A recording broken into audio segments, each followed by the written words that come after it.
Welcome to hops. And we are talking specifically about Humulus lupulus.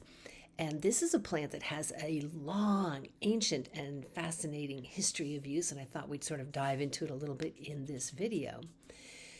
The oldest record that I'm aware of dates the use of hops for making a beverage, beer, from Asia, going back 10,000 years. That's a long time. And it probably goes back even further than that because it's believed to have been native to Egypt. So I just love how plants can give you this sense of, ancient trading from the spice, trails to now we have hops, this plant that was sort of migrating. It has also and then it's believed, kind of more contemporary, that it was brought probably to Europe by the Dutch, early Dutch farmers.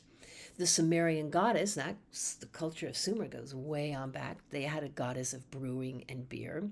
The Romans said that hops were, quote, wild among the willows. It gives you a sense of where they would grow, and like wolves among sheep.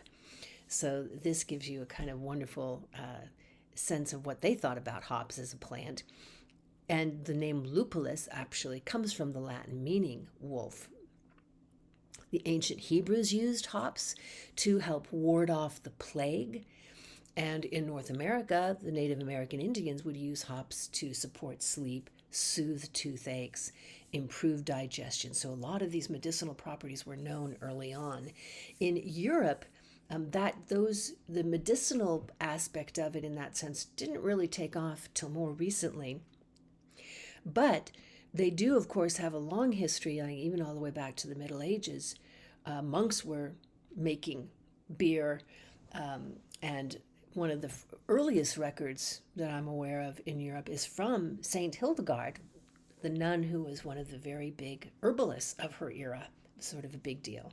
And she highly recommended the growing of hops for making beer. Now, what is important to remember that, hops is like 33% carb, 67% protein. So this is an important nutrient. And back in the day when you just didn't have a whole lot of clean, fresh water around, having a drink like hops that you could make and store was a really important food group, essentially, especially for the poor.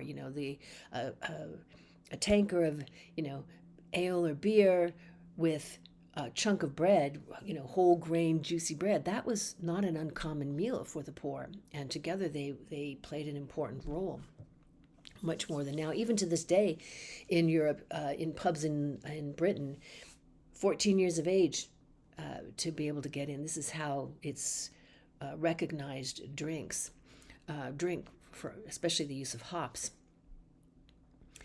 Hops for monks also had the reputation of suppressing the libido, so it was popularly made into a tea to help young male monks remain chaste and, celibate. Not really how we use it today. When we think about hops and beer, we think about having a party and having a good time. It's certainly not necessarily saying, staying celibate. It is a sedating drink, so it is a mellowing and a relaxant. And both hops and cannabis, to come forward in time, are considered very closely related as plants. They have some similar compounds. However, hops does not contain the enzymes required to sort of activate THC or CBD that would be associated with cannabis sativa that give you that high. What hops is going to do is be much rougher on the throat. So if it is smoked, which it can be, you're going to want to blend it with other herbs that help counter that. And it's sedating. It's a go-to-sleep herb. It's not a go-party herb. So there you have it. A little bit more about hops than you may have been aware of. It's also wonderful in cooking and baking, marinating. So there you have some hints about other ways to think about hops in this long, long history of use. Visit our website at whiterabbitinstituteofhealing.com to find out more than you might already think you know about hops.